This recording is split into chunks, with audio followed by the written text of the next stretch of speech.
Welcome back dear student. स्वागत है आपका e lecture series LLEB subject law and legal environment for business के अंदर हम यूनिट सेकंड जो है उससे हम टॉपिक ले रहे हैं आपका सेल ऑफ गुड्स एक्ट। जैसा कि नेम से क्लियर है, सेल्स ऑफ गुड्स एक्ट के अंदर हम किसकी बात करेंगे, हम गुड्स की बात करेंगे, गुड्स की डेफिनेशंस की बात करेंगे, गुड्स के सेल की बात करेंगे, हम contract of sale of goods की बात करेंगे, हम एग्रीमेंट ऑफ सेल की बात करेंगे। तो इन सब चीज़ों को हम डिटेल में पढ़ने वाले हैं। पहले जो आपका जो ये सेल ऑफ गुड्स एक्ट है वो कॉन्ट्रैक्ट एक्ट का ही पार्ट था जब कॉन्ट्रैक्ट एक्ट हमने पढ़ा था। तो अब कुछ हम देखें तो कुछ चेंजेस आए। जब हम देखें कि जो 1930 जो आपका सेल ऑफ गुड्स एक्ट बना, तो इसको जो अपना कॉन्ट्रैक्ट एक्ट था वहाँ से हटा के एक सेपरेट एक्ट बनाया गया। तो इसीलिए हम सेल्स ऑफ गुड्स एक्ट यहाँ पे अलग से पढ़ रहे हैं, उसको हमने कॉन्ट्रैक्ट एक्ट के अंदर नहीं पढ़ा। हम इसके बारे में समझ लेते हैं जो भी इसका हिस्ट्री है। Sale of goods act is one of a very old law, है ना, ये तो आप मान ही रहे हैं, बिजनेस का लॉ है। Sale of goods is one of the special type of contract. ये स्पेशल टाइप ऑफ कॉन्ट्रैक्ट, जैसे हम कॉन्ट्रैक्ट एक्ट के अंदर हमने लास्ट वाले जो चैप्टर पढ़े थे वो स्पेशल थे, जैसे याद हो एजेंसी का कॉन्ट्रैक्ट था, आपका कॉन्ट्रैक्ट्स ऑफ बेलमेंट था। तो ऐसे ही आपका हम सेल ऑफ गुड्स को भी पढ़ते थे। This was the part of Indian contract act itself in chapter 7। ये चैप्टर 7 का जो ये पार्ट था sale of goods act contract act के अंदर, और इसकी जो सेक्शन थी 76 से लेके 123 सेक्शंस थी, ठीक है ना। लेकिन ये जो एक्ट था इसकी इन सेक्शंस को हटा के हमने एक सेपरेट एक्ट बनाया था 1930 में, जिसको हमने क्या बोला, सेल ऑफ गुड्स एक्ट बोला। अब आपको समझ में आ गया होगा कि सेल ऑफ गुड्स एक्ट की यदि हम हिस्ट्री में जाएं तो वो अपना कॉन्ट्रैक्ट एक्ट का ही पार्ट था, लेकिन बाद में इसका एक सेपरेट एक्ट बना दिया गया, सेल ऑफ गुड्स एक्ट 1930 बना दिया गया।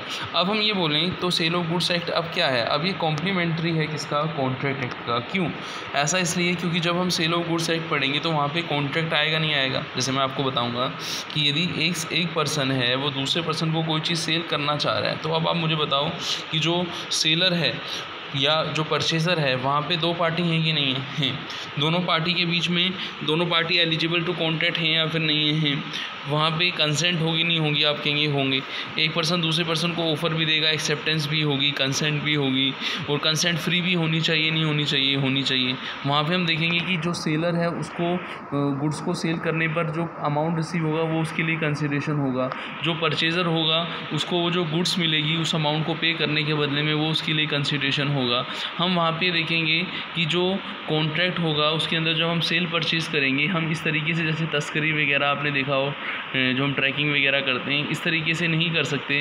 वो आपका लॉफुल ऑब्जेक्ट होगा उसका, और वो जो आपका सेल का कॉन्ट्रैक्ट होगा वो क्या होगा, एनफोर्सेबल बाय लॉ भी होगा। तो कहने का मतलब ये हुआ कि सेल ऑफ गुड्स एक्ट जो हम पढ़ने वाले हैं उसमें सारी वही चीज़ें आने वाली हैं जो हमने कॉन्ट्रैक्ट एक्ट के अंदर पढ़ी हैं। जैसे हम देखें यहाँ पे, तो हमने इसीलिए यहाँ पे लिखा है the sale of goods act is a complementary to the contract act.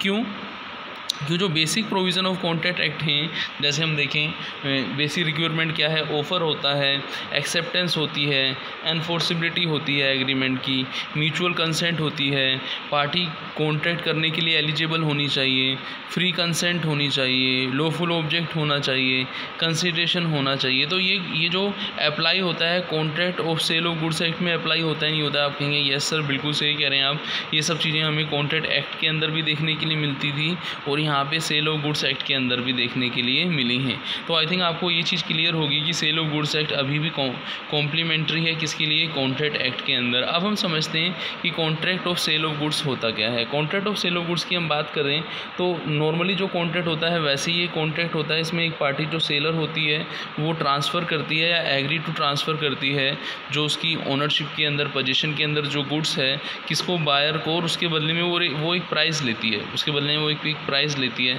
तो हम यहाँ पे कह सकते हैं there can be contract of sale between one part owner to another, कि यहाँ पे जो there will be contract of sale between one part owner to another, कि एक पर्सन से दूसरे पर्सन के बीच में कॉन्ट्रैक्ट होगा नहीं होगा। आप कहेंगे यस सर बिल्कुल सही कह रहे हैं कि वहाँ पे एक पर्सन से दूसरे पर्सन के बीच में कॉन्ट्रैक्ट होगा। हम इस तरीके से समझें, इन द अदर वर्ड हम ये समझें under the contract of sale a seller in the capacity of owner, कि जो जब कॉन्ट्रैक्ट ऑफ सेल रहता है तो उसमें जो वेंडर रहता है जो गुड्स को सेल करने जा रहा है वो कैपेसिटी ऑफ ओनर रहता है, ठीक है ना, पार्ट ओनर ऑफ गुड्स रहता है। तो वो क्या करता है, ट्रांसफ़र करता है या फिर एग्री टू ट्रांसफ़र करता है जो गुड्स उसकी ओनरशिप में है, किसको देने के लिए, बायर को देने के लिए। और बायर जो परचेज़र है वो उसके बदले में एक एग्रीड वैल्यू भी पे करता है जो मनी में हम इसको मेजर करते हैं या फिर उसको पे करने की प्रॉमिस करता है। तो हमें ये समझ में आया कि जो आपका कॉन्ट्रैक्ट ऑफ सेल रहता है उसके अंदर कॉन्ट्रैक्ट की सारी चीज़ें होती हैं, ठीक है ना। जो हमने कॉन्ट्रैक्ट के अंदर हमने देखा था, कंसीडरेशन भी होना चाहिए, पार्टी टू कॉन्ट्रैक्ट भी होना चाहिए, वो सब चीज़ें होती हैं, लॉफुल ऑब्जेक्ट भी होना चाहिए, है ना। हमने म्यूचुअल कंसेंट होनी चाहिए, एनफोर्सिबिलिटी होनी चाहिए, फ्री कंसेंट होनी चाहिए। तो वो सब चीज़ें यहाँ पे आपके सामने आ रही हैं। तो हम ये देखें, एक कॉन्ट्रैक्ट ऑफ सेल में भी absolute and conditional depending upon the desire of contracting party, कि कभी कभी कॉन्ट्रैक्ट की जो पार्टी हैं वो कुछ कंडीशंस के साथ कॉन्ट्रैक्ट करती हैं तो वो एक्सेप्टेबल भी होनी चाहिए। अब हम देखें essential of contract of sale of goods कौन कौन से हैं। जैसा कि हमें पता ही है कि जो अपना सेल ऑफ गुड्स एक्ट जो था वो पहले कॉन्ट्रैक्ट एक्ट 1872 का पार्ट था, और जो इंडियन कॉन्ट्रैक्ट एक्ट के जो सेक्शन 76 से लेके 123 थे वो सेल्स से रिलेटेड थे, लेकिन सेल ऑफ गुड्स से रिलेटेड थे। लेकिन इसको सेपरेट एक्ट हमने जो अपना Indian sale of goods act 1930 था, इसमें से it comes into force in 1 July. इसको हम कब लाए, ये कब एक्सिस्टेंस में आया था, 1 जुलाई 1930 में आया था। और हम देखें जब ये 1 जुलाई 1930 में आया था तो आफ्टर सम टाइम हमने देखा कि 22 सितंबर 1963 को जो आपका था Indian sale of goods act था, वहाँ से इंडियन वर्ड जो है हटा दिया गया, और अब हम इस एक्ट को क्या बोलते हैं, the sale of goods act 1930 बोलते हैं। अब ये जो एक्ट है वो आपको समझ में आ गया कि जो पहले फर्स्ट जो एक्ट आया था वो Indian sale of goods act के नाम से आया था, और अब जो हम एट प्रेजेंट जो हम एक्ट देख रहे हैं वो सेल ऑफ गुड्स एक्ट के नाम से था। ये जो चेंजेस आया था ये कब आया था, 1 जुलाई 1930 को जो 1930 को जो एक्ट आया था वो the Indian sale of goods act के नाम से आया था। लेकिन इसके अंदर जो चेंजेस किए थे 22 सितंबर 1963 को इंडियन वर्ड को हटा के इसको हमने क्या बोला था, the sale of goods act हमने बोला था। अब हम देखें कि सेल ऑफ गुड्स एक्ट जब होगा तो आप मुझे बताएं कि कॉन्ट्रैक्ट ऑफ सेल्स होगा नहीं होगा, बताओ। होगा बिल्कुल। अब यहाँ पे हम एक बहुत बड़ी चीज़ पढ़ने वाले हैं, contract of sale and agreement to sale. इसे समझिएगा कि सेल ऑफ गुड्स एक्ट के अंदर जब हम बात करते हैं तो क्या हम कॉन्ट्रैक्ट ऑफ सेल को इंक्लूड करते हैं, क्या हम एग्रीमेंट ऑफ सेल को इंक्लूड नहीं करते। तो इसका आंसर आता है कि हम जब सेल ऑफ गुड्स एक्ट पढ़ते हैं तो उसमें कॉन्ट्रैक्ट ऑफ सेल भी इंक्लूड होता है, उसमें आपका एग्रीमेंट टू सेल भी इंक्लूड होता है। ऐसा क्यों होता है, ऐसा क्यों होता है, इसको इस तरीके से समझिए। सपोज़ मान लीजिए एक फार्मर है, ठीक है ना। एक फार्मर क्या करता है, वो किसी सेठ साहूकार महाजन से अपनी फसल को उत्पादित करने से पहले वो ये बोल देता है कि मैं क्या करूँगा, जो भी मेरी फ्यूचर गुड्स होगी उसको मैं आपको इतने प्राइस पर दे दूँगा। अब आप मुझे बताओ, इसको कॉन्ट्रैक्ट ऑफ सेल हम बोल सकते हैं?